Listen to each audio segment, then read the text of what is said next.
Good morning students. आज का हमारा टॉपिक है spherical mirror and some important terms regarding spherical mirrors. देखिए, सबसे पहले हम बात करते हैं स्पेरिकल मिरर कहते किसे हैं, गोलीय दर्पण किसे कहते हैं। तो गोलीय दर्पण जो होता है उसमें परावर्तक पृष्ठ जो होते हैं, परावर्तक पृष्ठ जो होते हैं वो गोलीय शेप में होते हैं, गोलीय आकृति में होते हैं। देखिए, ये भी गोलीय दर्पण ही है क्योंकि इसमें भी परावर्तक पृष्ठ जो है वो गोलीय शेप में है। इस वाले गोलीय दर्पण में परावर्तक पृष्ठ जो है वो बाहर की ओर उभरा हुआ भाग है। देखिए, इस वाले पार्ट को हम बोलते हैं अंदर की ओर धंसा हुआ पार्ट और इस वाले पार्ट को बोलते हैं बाहर की ओर ऊपर की ओर उभरा हुआ भाग। तो इसमें ऊपर की ओर उभरा हुआ भाग जो है वो परावर्तक पृष्ठ का काम करता है, रिफ्लेक्टिंग सरफेस का काम करता है। इट मीन्स प्रकाश जब इस सरफेस पर आकर आपतित होगा तो ये सरफेस उसको रिफ्लेक्ट करेगी, परावर्तित करेगी, क्योंकि इस ओर इसमें अपारदर्शी पदार्थ का लेपन हुआ है। क्लियर है बात। जबकि ये वाला जो गोलीय दर्पण है इसमें भी परावर्तक पृष्ठ जो है वो है तो गोलीय ही, लेकिन इसमें अंदर की ओर धंसा हुआ भाग परावर्तक पृष्ठ का काम कर रहा है, क्योंकि ऊपर की ओर उभरे हुए भाग पर, ये उभरा हुआ भाग है, उभरे हुए भाग पर हमने पारदर्शी पदार्थ का लेपन कर रखा है। देखिए, दोनों में डिफरेंस देखिए, इसमें अंदर की ओर धंसा हुआ भाग जो है उस पर अपारदर्शी पदार्थ का लेपन है, जबकि इसमें बाहर की ओर उभरे हुए भाग पर अपारदर्शी पदार्थ का लेपन है। इसमें परावर्तक पृष्ठ का काम ऊपर की ओर उभरा हुआ भाग कर रहा है, ऊपर की ओर उभरा हुआ पार्ट कर रहा है। इट मीन्स इसमें परावर्तक पृष्ठ का काम ये इधर वाली सरफेस कर रही है, जबकि इसमें परावर्तक पृष्ठ का काम ये अंदर की ओर धंसी हुई सरफेस कर रही है। इसमें उभरी हुई बाहर की ओर ऊपर की ओर उभरी हुई सरफेस परावर्तक पृष्ठ का काम कर रही है। क्लियर बात। तो ये वाला जो है, ये वाला जो गोलीय दर्पण है, ये वाला जो गोलीय परावर्तक पृष्ठ है जिसमें परावर्तक पृष्ठ का काम कर रहा है ऊपर की ओर उभरा हुआ भाग, ऊपर की ओर उभरा हुआ पृष्ठ, उसको हम बोलते हैं उत्तल दर्पण, कॉन्वेक्स मिरर। जबकि जिसमें परावर्तक पृष्ठ का काम अंदर की ओर धंसा हुआ भाग करे, अंदर की ओर धंसा हुआ पृष्ठ करे, अंदर की ओर धंसे हुए भाग से जहाँ परावर्तन हो प्रकाश का, तो उसको हम बोलेंगे अवतल दर्पण, कॉनकेव मिरर, कॉनकेव मिरर। तो गोलीय दर्पण को हमने दो पार्ट्स में डिवाइड कर रखा है। अगर ऊपर की ओर उभरा हुआ भाग परावर्तक पृष्ठ का काम कर रहा है तो उसे हम बोलेंगे कॉन्वेक्स मिरर, और अंदर की ओर धंसा हुआ भाग जो है, अंदर की ओर धंसा हुआ जो पृष्ठ है वो परावर्तक पृष्ठ का काम करे, वहाँ से प्रकाश का परावर्तन होता हो, तो ऐसे मिरर को हम बोलते हैं कॉनकेव मिरर। क्लियर है बात। अब इसको गोलीय दर्पण हमने इसलिए कहा है क्योंकि ये गोले को काट कर बनाए गए हैं दोनों। देखिए डायग्राम में देखते हैं, ये कोई कांच का बना हुआ खोखला गोला है, अंदर से ये खोखला है, ये कांच का बना हुआ है इसलिए पारदर्शी हुआ। इसको मान लीजिए हमने यहाँ से कट कर लिया है, कट करके ये वाला जो इसका पार्ट है, ये वाला जो इसका पार्ट है, इसको हमने लिया है और लेकर इसके अंदर की ओर धंसे हुए भाग पर अपारदर्शी पदार्थ का लेपन कर दिया है। एक ऐसे पदार्थ का लेपन कर दिया है जिसको पार करके प्रकाश इस ओर से इस ओर नहीं जा सकता। तो देखिए, इधर हमने अपारदर्शी पदार्थ का लेपन कर दिया है, तो इधर वाली जो इसकी सरफेस है उस पर प्रकाश हम आपतित करेंगे, इंसिडेंट करेंगे, तो वो यहाँ आएगी, टकराएगी और टकरा कर प्रकाश किरणें वापस लौट आएगी। क्लियर है। इट मीन्स इसमें परावर्तक पृष्ठ का काम इधर वाली सरफेस कर रही है। तो इसको हमने क्या कहा था, ऐसे को हमने कहा था कॉन्वेक्स मिरर।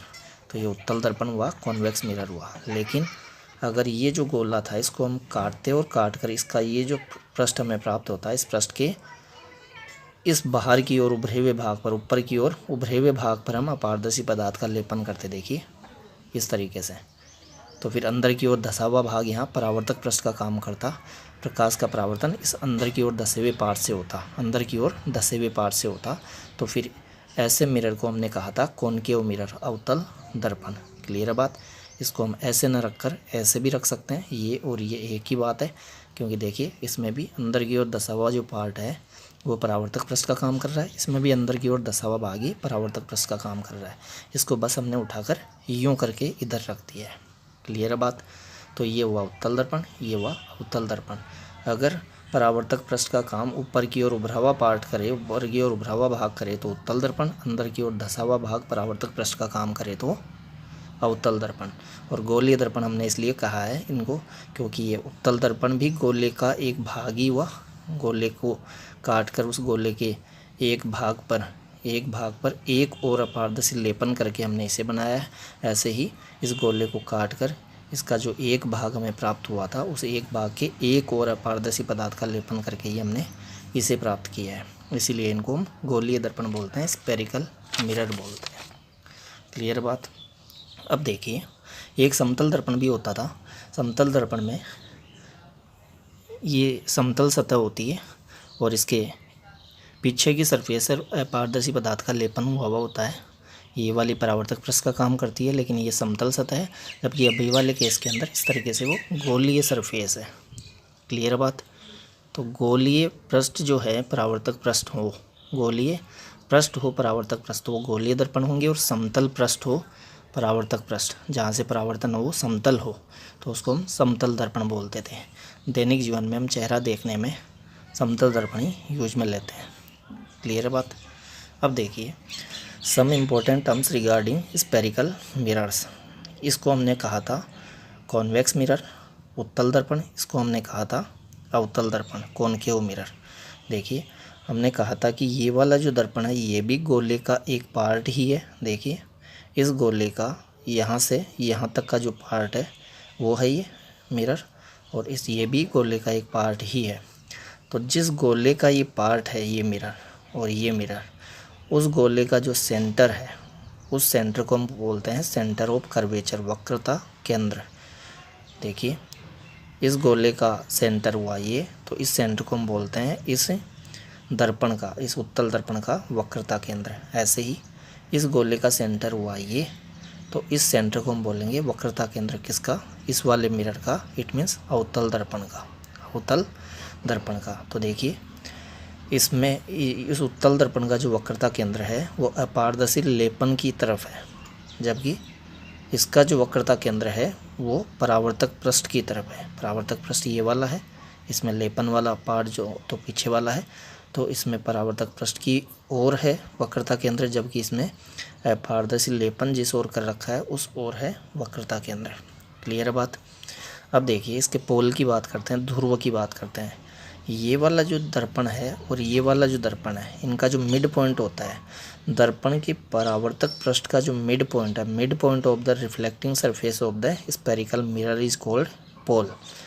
परावर्तक पृष्ठ का मिड पॉइंट जो है उसको हम दर्पण का ध्रुव कहते हैं। यहाँ देखिए, परावर्तक पृष्ठ ये अंदर की ओर धंसा हुआ पृष्ठ है, तो इसका जो मिड पॉइंट है उसको हम इसका ध्रुव कहेंगे। क्लियर है बात। सेंटर ऑफ कर्वेचर, वक्रता केंद्र को मैंने बता ही दिया है।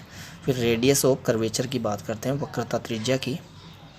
देखिए, ये गोलीय दर्पण जिस गोले का भाग है, इस गोले का भाग ही है ये गोलीय दर्पण, तो इस गोले की जो रेडियस है, जिस गोले का ये दर्पण एक भाग है, जिस गोले का ये दर्पण एक भाग है, उस गोले की जो रेडियस है उसी को हम बोलते हैं वक्रता त्रिज्या। यहाँ देखें हम तो P से लेकर ध्रुव P से लेकर वक्रता केंद्र C तक की जो डिस्टेंस है उसी को हम वक्रता त्रिज्या बोलते हैं।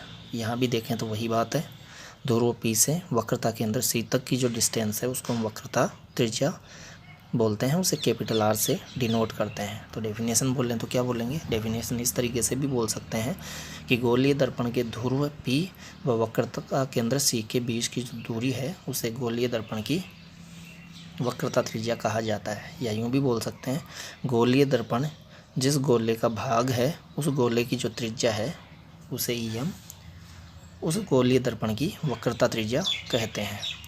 R is equal to P C, R is equal to P C. यहाँ देखें तो भी P से C तक की डिस्टेंस, यहाँ देखें तो भी P से C तक की डिस्टेंस। ये हमने कॉन्वेक्स मिरर के लिए बताइए, उत्तल दर्पण के लिए बताइए, ये कॉनकेव मिरर के लिए, अवतल दर्पण के लिए। क्लियर बात। अब देखिए, अब principal axis of the mirror की बात करते हैं, दर्पण की मुख्य अक्ष की बात करते हैं।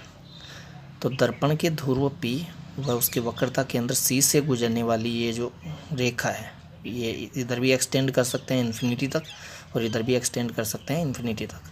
तो P व C से गुजरने वाली जो रेखा है उसी को हम दर्पण की मुख्य अक्ष कहते हैं, प्रिंसिपल एक्सिस कहते हैं। यहाँ भी बोलें तो वही डेफिनेशन होगी, P व C से गुजरने वाली जो रेखा है इधर भी एक्सटेंड कर सकते हैं अनंत तक और इधर भी एक्सटेंड कर सकते हैं अनंत तक। क्लियर है। तो दर्पण के ध्रुव P व उसके वक्रता केंद्र C से गुजरने वाली जो रेखा है उसी को हम दर्पण की मुख्य अक्ष कहते हैं। क्लियर बात। अब हम दर्पण के ध्रुव की बात करेंगे। Focus of the spherical mirror.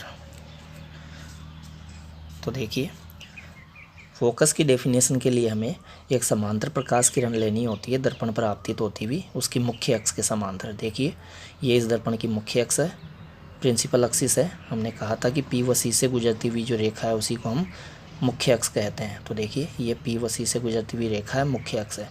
मुख्य अक्ष के समांतर आकर दर्पण पर आपतित होती हुई प्रकाश किरण है ये। क्लियर है? ये हो गया आपतन बिंदु। और तो दर्पण की मुख्य अक्ष के समांतर आकर दर्पण पर आपतित होने वाली प्रकाश किरण दर्पण की मुख्य अक्ष के जिस बिंदु से गुजरती है, देखिए ये परावर्तित किरण है, ये इस तरीके से जा रही है परावर्तन के नियमों के अनुसार। परावर्तन के नियमों के अनुसार परावर्तित किरण इस डायरेक्शन में परावर्तित होगी। तो ये जिस पॉइंट पर मुख्य अक्ष को इंटरसेक्ट करती है, काटती है, उसी पॉइंट को हम फोकस बोलते हैं, गोलीय दर्पण का फोकस बोलते हैं। ये कौन से के लिए बता रहा हूँ मैं? अवतल दर्पण के लिए। तो अवतल दर्पण की फोकस की डेफिनेशन क्या बताएंगे? अवतल दर्पण की मुख्य अक्ष के समांतर आकर दर्पण पर आपतित होने वाली प्रकाश किरण परावर्तन के पश्चात दर्पण की मुख्य अक्ष के जिस बिंदु से गुजरती है वास्तव में उसी बिंदु को हम बोलते हैं अवतल दर्पण का फोकस या अवतल दर्पण का मुख्य फोकस। क्लियर बात? कैपिटल एफ से इसे डिनोट करते हैं। अगर अवतल दर्पण में हम बात करें तो देखिए, अवतल दर्पण की मुख्य अक्ष के समांतर आकर अवतल दर्पण पर आपतित होने वाली प्रकाश किरण जो है वो मुख्य अक्ष के जिस बिंदु से निकलकर जाती हुई प्रतीत हो रही है। अगर कोई दृष्टा इस ओर खड़ा है तो उसको ये परावर्तित प्रकाश किरण इस ओर से आती हुई न लगकर यहाँ से निकल कर आती हुई लगेगी। कहाँ से?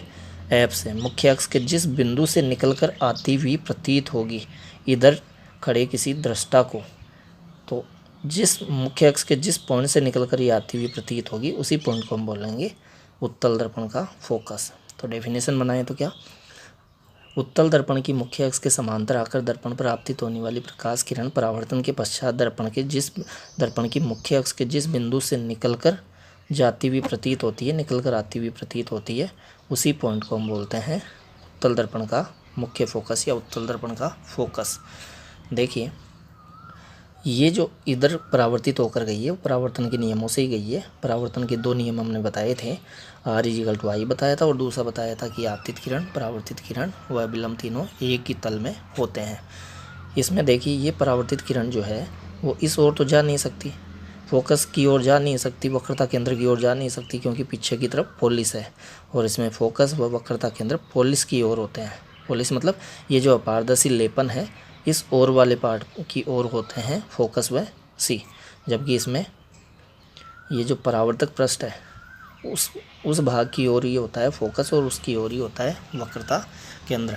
तो इसमें मुख्य अक्ष के समांतर आने वाली प्रकाश किरण वास्तव में फोकस से गुजरती है, जबकि इसमें मुख्य अक्ष के समांतर आने वाली प्रकाश किरण फोकस से निकलकर जाती हुई प्रतीत होती है। फोकस की ओर वो जा तो सकती नहीं है क्योंकि इधर अपारदर्शी लेपन है। क्लियर बात? तो डेफिनेशन मैंने फोकस की यहाँ बता रखी है।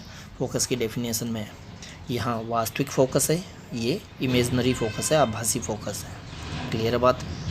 अब देखिए, फोकस दूरी की बात करते हैं। तो फोकस दूरी हम बोलते हैं P से F तक की जो डिस्टेंस है उसको, दर्पण के ध्रुव P से दर्पण के फोकस F तक की जो दूरी होती है उसको हम उसकी फोकस दूरी स्मॉल f से डिनोट करते हैं। कैपिटल F तो है फोकस बिंदु, फोकस, और P से कैपिटल F तक की जो डिस्टेंस है उसको स्मॉल f से डिनोट करते हैं, वो है फोकस दूरी। स्मॉल f है डिस्टेंस, फोकल लेंथ है वो दूरी है, जबकि कैपिटल F है पॉइंट, फोकस बिंदु, फोकस। क्लियर है बात? अब देखिए, इसमें P के इस ओर है फोकस, जबकि इसमें P के इस ओर है फोकस। क्लियर है बात? P के इस ओर की दूरियां नेगेटिव में मापी जाती है। P को मूल बिंदु की तरह समझिए, तो मूल बिंदु के बाईं ओर की डिस्टेंस नेगेटिव मेजर करी जाएगी और P के दाईं ओर की जो डिस्टेंस है वो पॉजिटिव मेजर करी जाएगी। तो यहाँ P से F तक की डिस्टेंस को अर्थात फोकस दूरी को प्लस स्मॉल f से डिनोट किया जाएगा, जबकि यहाँ माइनस स्मॉल f से डिनोट किया जाएगा। ऐसे ही अगर हम इसकी वक्रता त्रिज्या देखें, P से C तक की डिस्टेंस देखें, तो P से C तक की जो डिस्टेंस है वो नेगेटिव ली जाएगी। क्लियर है? जबकि इसमें P से C तक की डिस्टेंस पॉजिटिव ली जाएगी। P से इस ओर की जो डिस्टेंस है वो पॉजिटिव, पी से इस ओर की डिस्टेंस नेगेटिव। ये जो साइन कन्वेंशन की मैं बात कर रहा हूँ, चिन्ह परिपाटी की जो बात कर रहा हूँ, उसको हम डिटेल में देखेंगे इसी चैप्टर में आगे। वहाँ हम बताएंगे कार्तीय चिन्ह परिपाटी। कार्तीय चिन्ह परिपाटी से ही हम दर्पणों में दूरियों का मापन करते हैं।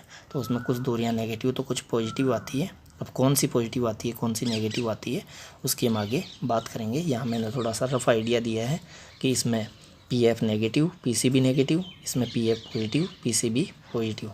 इट मीन्स अवतल दर्पण की फोकस दूरी व वक्रता त्रिज्या नेगेटिव होती है, जबकि उत्तल दर्पण की फोकस दूरी व वक्रता त्रिज्या पॉजिटिव होती है। इस टॉपिक में मैंने फोकस को डिफाइन किया है। कैसे?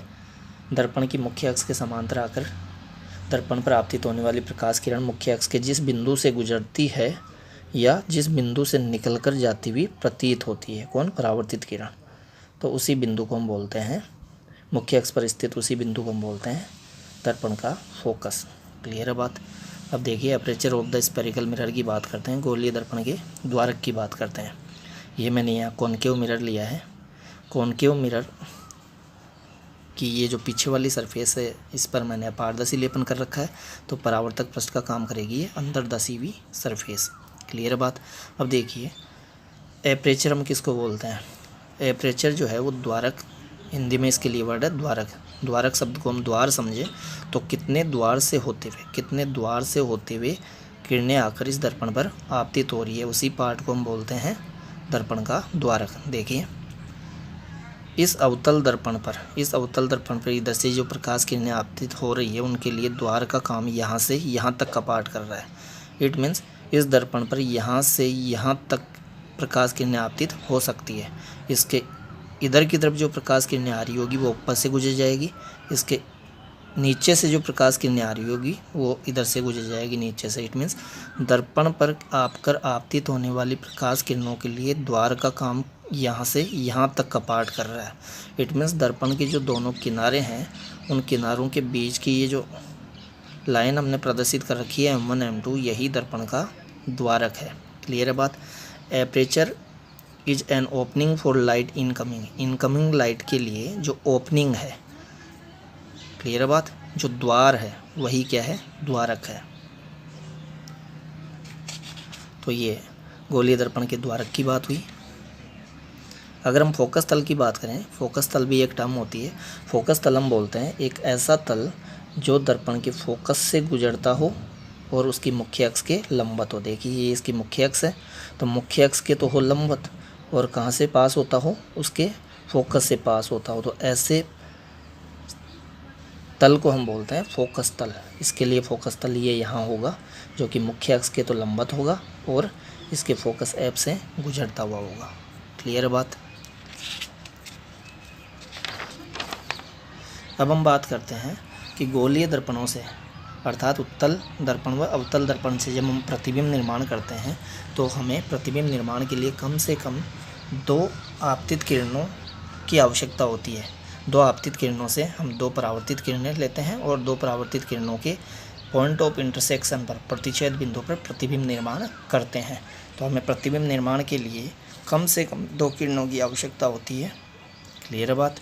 तो वो 2 किरणें हम इन 4 में से कोई 2 लेते हैं जनरली। सामान्यतः इन 4 किरणों में से, जो अभी मैं बताने वाला हूँ, इन 4 किरणों में से कोई भी 2 किरणें लेकर हम प्रतिबिंब निर्माण आसानी से कर सकते हैं गोलीय दर्पणों के लिए। क्लियर है बात? तो देखिए, कौन सी 4 किरणें? पहले मैंने ली है दर्पण की मुख्य अक्ष के समांतर आकर दर्पण पर आपतित होने वाली। कौन से दर्पण की बात चल रही है? इधर वाले सारे डायग्राम मैंने अवतल दर्पण के लिए बनाए हैं और इधर वाले सारे डायग्राम मैंने उत्तल दर्पण के लिए बनाए हैं। इन डायग्राम्स को हम रे डायग्राम बोलते हैं, किरण आरेख बोलते हैं, किरण चित्र बोलते हैं। क्लियर है? तो देखिए, जो प्रकाश की किरण दर्पण की मुख्य अक्ष के समांतर आकर दर्पण पर आपतित होती है, परावर्तन के पश्चात वह दर्पण के मुख्य अक्ष के जिस पॉइंट से पास होती है उसको हम दर्पण का मुख्य फोकस कहते हैं। क्लियर है? ये हमने पहले भी देखा था कि समांतर आकर दर्पण पर आपतित होने वाली प्रकाश किरण फोकस से गुजर जाती है, जबकि इसमें क्या बताया था? मुख्य अक्ष के समांतर आकर दर्पण पर आपतित होने वाली प्रकाश किरण दर्पण के फोकस से निकल कर जाती हुई प्रतीत होती है।